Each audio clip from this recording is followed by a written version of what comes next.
कल का जो वाकया जो हुआ और अल्लाह ताला ने पाकिस्तान को अजीम फतह अता फरमाई, उसकी क्या वजह थी?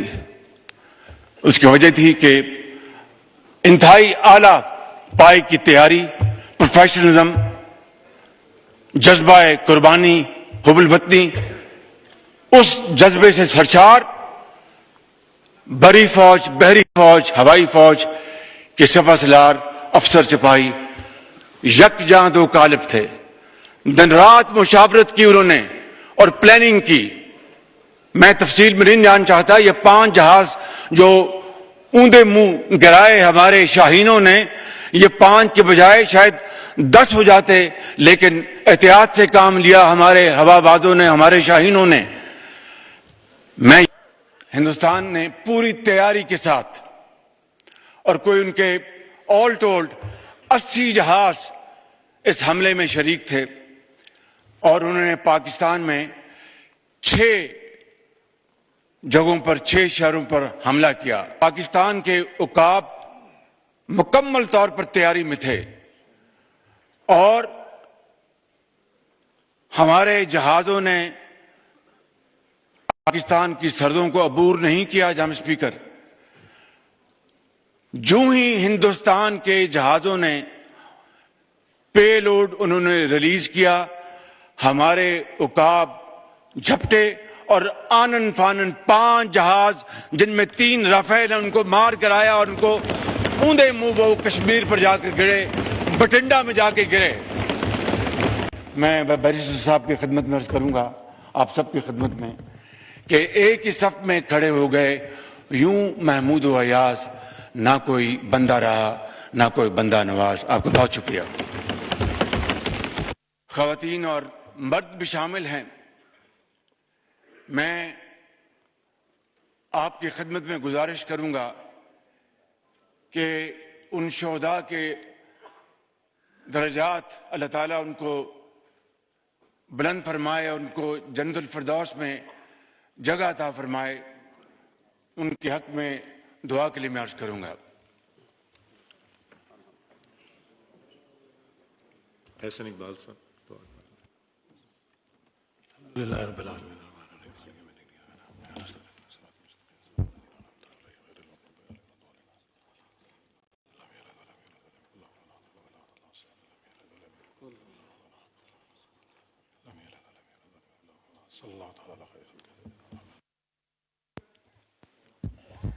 बाईस अप्रैल को पहलगाम, जो मकबूजा कश्मीर में है और हिंदुस्तान के नाजायज कब्जे में है, वहां पर एक अफसोसनाक वाकया हुआ। मगर हिंदुस्तान ने आनन फानन 10 मिनट के अंदर FIR रजिस्टर की और उस पर उसके बाद हिंदुस्तान की मीडिया ने, हिंदुस्तान के सियासतदानों ने, एंकर्स ने पाकिस्तान के ऊपर बेजा इल्जामात की बौछार कर दी और पूरी दुनिया को यह बावर कराने की कोशिश की कि खुदा न खास्ता इस वाकये में पाकिस्तान मुलव्वस है। जनाब स्पीकर, उससे कुछ ही पहले, जिस तरह के आपको अच्छी तरह इल्म है, बलूचिस्तान में दहशतगर्दों ने ट्रेन हाईजैक की और इसमें BLA के साथ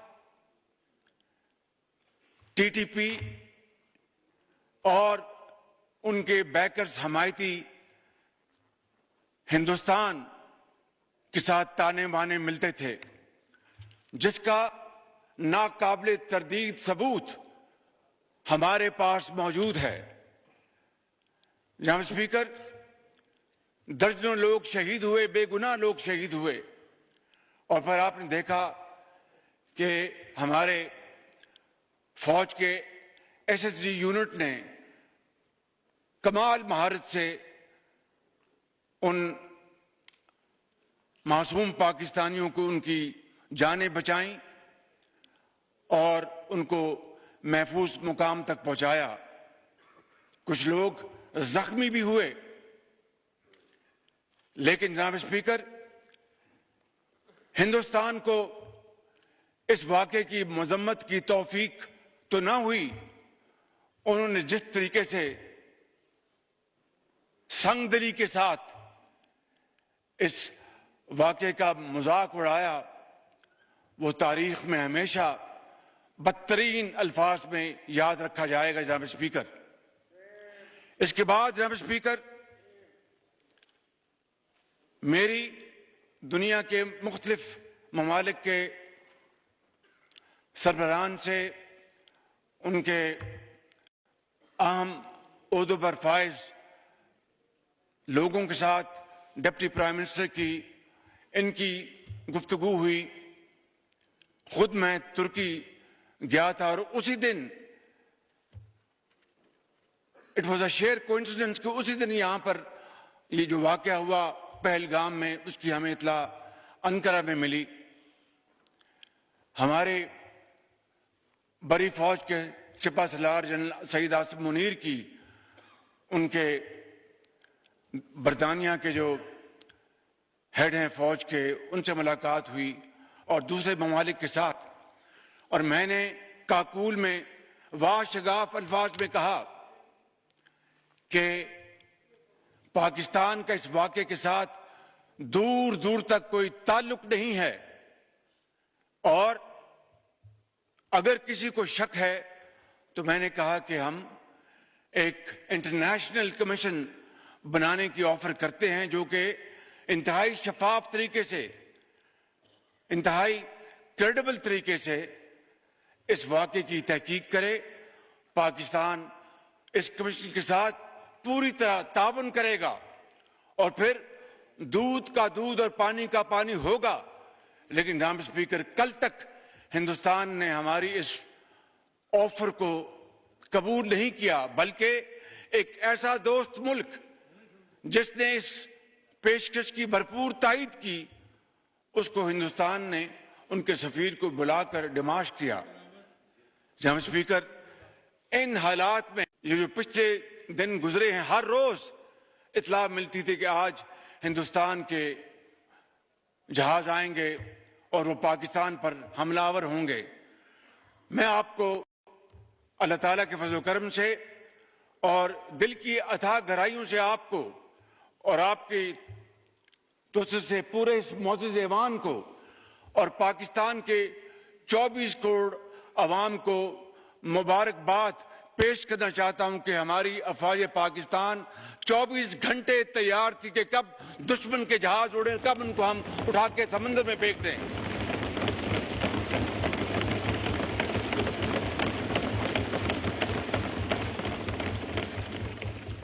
जनाब स्पीकर, आज से 5 दिन पहले हिंदुस्तान ने वो राफेल जहाज खरीदे हैं, उस पर बड़ा नाज करता है,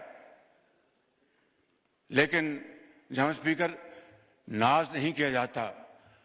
अल्लाह ताला को उससे हर वक्त डर के दिन रात मेहनत करनी पड़ती है, खौफ खुदा के साथ, इंतहाई आजी के साथ, मगर बड़े कॉन्फिडेंस के साथ दुश्मन का मुकाबला किया जाता है।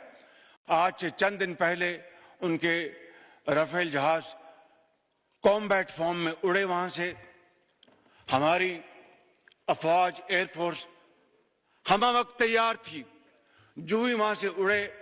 जनाब स्पीकर, मैं इस ऐवान में आपकी तोसर से अपने जो हमारे एयर चीफ जहीर बाबर, उनको अपनी तरफ से, आपकी तरफ से, ऐवान की तरफ से और पाकिस्तान के 24 करोड़ अवाम की तरफ से मैं सलाम पेश करता हूं कि उन्होंने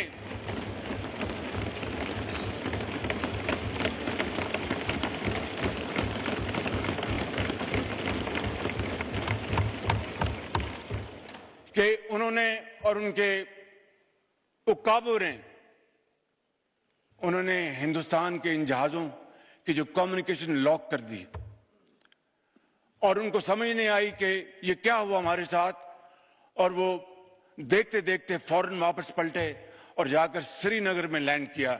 ये है हमारी अफवाज पाकिस्तान की तैयारी और वे है उनका अज़म। जनाब स्पीकर,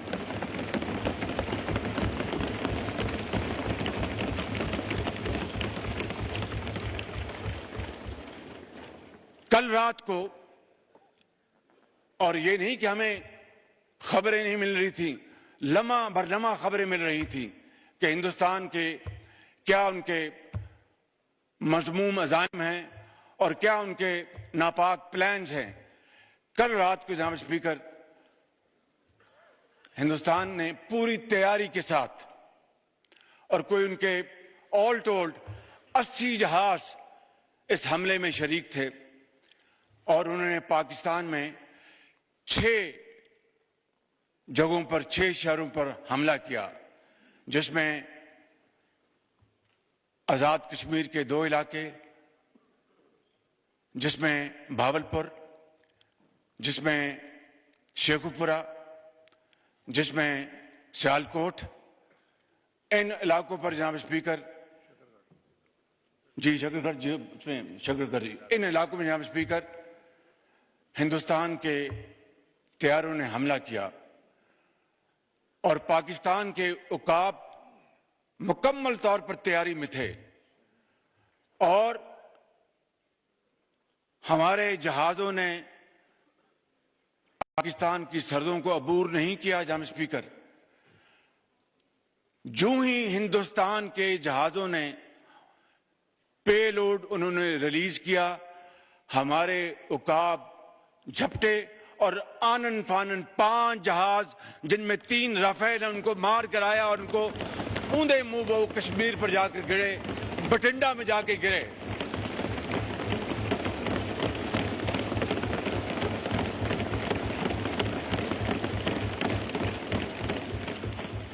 और एक जाके बठिंडा में गिरा, और बठिंडा बड़ा एक मशहूर जमाना कह लें या बदनामी जमाना शहर है, तो वहां पे जाके गिरा और 2 ड्रोन गिराए। इससे बड़ी अल्लाह ताला के फजल करम से इस मौजूद जवान को, पाकिस्तान के 24 करोड़ अवाम को, आपको इससे बड़ी इज्जत नहीं मिल सकती। इसके लिए हम जितना भी अल्लाह ताला के हजूर सजदा रेज होंगे, हम उसका तब भी उसका शुक्र कभी अदा नहीं कर सकते कि ये कन्वेंशनल वॉरफेयर थी, इसमें न्यूक्लियर दूर दूर तक उसका कोई नामो निशान नहीं था। और जो कहते थे कि हिंदुस्तान ने पाकिस्तान को कन्वेंशनल वॉरफेयर में बहुत पीछे छोड़ दिया है, कल रात को उनका होश ठिकाने आ गया है और उनको पता चल गया है कि पाकिस्तान अल्लाह ताला के फजल करम से कन्वेंशन भी और न्यूक्लियर ताकत है अल्लाह के फजल करम से। आज जनाब स्पीकर, हमारे दुश्मन, उनको कल रात नींद नहीं आई, और हमारे जो दोस्त भाई खा, उनको पता चल गया है कि पाकिस्तान वाकई एक ऐसा मुल्क है जिसकी फौज एक ऐसी फौलादी फौज है कि कल को खुदा ना खास्ता उनके ऊपर बुरा वक्त आया तो वो पाकिस्तान की तरफ मदद के लिए वो देखेंगे और दरखास्त करेंगे। इससे बड़ी जनाब स्पीकर पाकिस्तान को और कोई इज्जत नहीं मिल सकती। जनाब स्पीकर,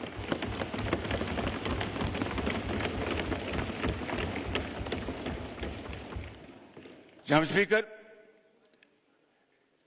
मैं बड़े अदब से अर्ज करूंगा, ये मौजूद जवान है, यहाँ पर जोमा कराम बैठे हैं, लीडर्स बैठे हैं, बिलावल भुट्टो साहब तशरीफ फरमाए, इधर हमारे पीटीआई के इंतहाई काबिल एहतराम दोस्त भाई और बहनें बैठे हैं, जेयूआई के हमारे साथी बैठे हैं, और तमाम दर्जा बरदर्ज तमाम पार्टीज यहाँ पर मौजूद हैं, हमारे एमक्यूएम के साथी बैठे हैं और तमाम हमारी बहनें और भाई बैठे हैं। अभी एक शहीद का जनाजा है इस्लामाबाद में, सदर पाकिस्तान ने भी वहाँ पर पहुँचना है और सिपा सलार जनरल आसिम मुनीर साहब ने पहुँचना और मैंने भी इस जनाजे में शिरकत करनी है ताकि शहीद की रूह के साथ उनके ख़ानदान को और पूरी दुनिया को पता चल सके कि पाकिस्तान के अवाम अपने शहीदों जिन्होंने अपने खून के साथ पाकिस्तान की आबियारी की है और जिन्होंने पाकिस्तान की सरहदों की खुद हिफाजत की, अपनी जान को हथेली पर रखकर अपने बच्चों को यतीम कर गए, लाखों बच्चों को वो यतीम होने से बचा गए, लाखों माओं को बेवा होने से बचा गए। जनाब स्पीकर, आज वक्त था कि हम इन सिपा सलारों को, इन सिपाहियों को, इन अफसरों को, इनको सलाम पेश करें कि ये पाकिस्तान के हीरोज हैं। जनाब स्पीकर,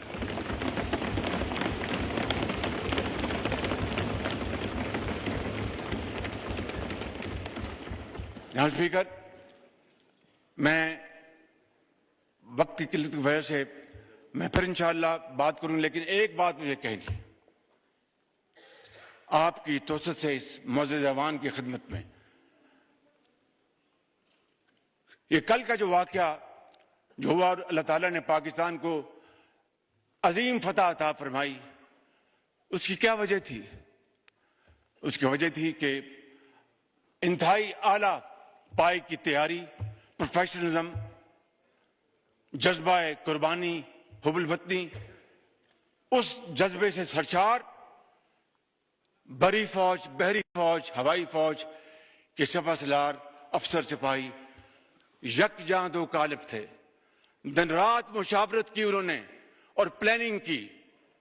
मैं तफसील में नहीं जान चाहता। ये 5 जहाज जो ऊंधे मुंह गिराए हमारे शाहीनों ने, ये 5 के बजाय शायद 10 हो जाते, लेकिन एहतियात से काम लिया हमारे हवाबाजों ने, हमारे शाहीनों ने। मैं ये अर्ज करना चाहता हूं कि ये इत्तेहाद, इत्तफाक और मुशावरत की बदौलत था।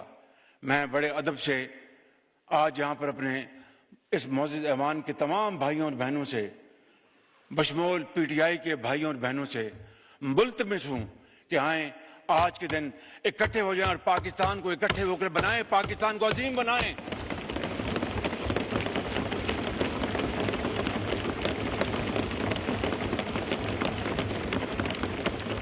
इससे ज्यादा और कोई शानदार मौका नहीं हो सकता। मैं हाजिर हूं आपके चेंबर में। मैं अपने इन भाइयों और बहनों के साथ, अपने साथियों के साथ मिलने को तैयार हूं कि आए, बैठें, पूरी दुनिया को दिखाएं कि हम एक हैं।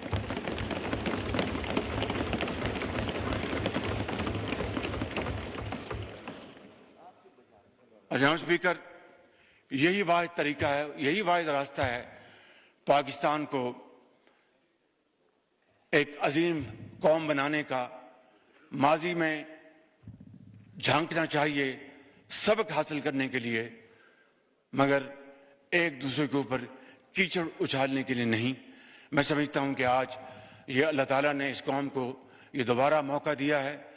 पाकिस्तान की अफवाज पाकिस्तान ने अपने जो जौहर दिखाए कल रात, मैं समझता हूं कि इन हीरोज की बदौलत आज पाकिस्तान का दोबारा जो मकाम है वो आसमानों से बातें कर रहा है। लिहाजा मैं इस ऐवान की खिदमत में ये भी अर्ज करूंगा कि आज chairman joint chief of staff Sahir Shamshad, सिपा सलार बरी फौज जनरल सैयद आसिम मुनीर और air chief Zaheer Babar, naval chief Naveed Ashraf Sahab और उनकी तमाम लीडरशिप को आज ये हाउस एक करारदाद के जरिए उनको हदिया तबरीक पेश करे कि ये वाकई इन्होंने पाकिस्तान की इज्जत और वकार को बहाल किया है और पाकिस्तान की इज्जत को दोबाला किया है। जनाब स्पीकर, एक ही सफ में खड़े हो गए, एक ही सफ में खड़े हो गए। मैं बैरिस्टर साहब की खिदमत में अर्ज करूंगा, आप सबकी खिदमत में, कि एक ही सफ में खड़े हो गए यूं महमूद व अयाज, ना कोई बंदा रहा ना कोई बंदा नवाज। आपको बहुत शुक्रिया जी। जरताज गुल साहिबा। स्पीकर साहब मेरी ख्वाहिश। वज़ीर आज़म पाकिस्तान मोहम्मद शहबाज शरीफ कौमी असम्बली के इजलास में इजहार ख्याल कर रहे थे। उन्होंने कहा कि तारीख के इस अहम मौके पर मैं कौम से मुखातिब हूँ। कौमी असम्बली के फोरम से वाज़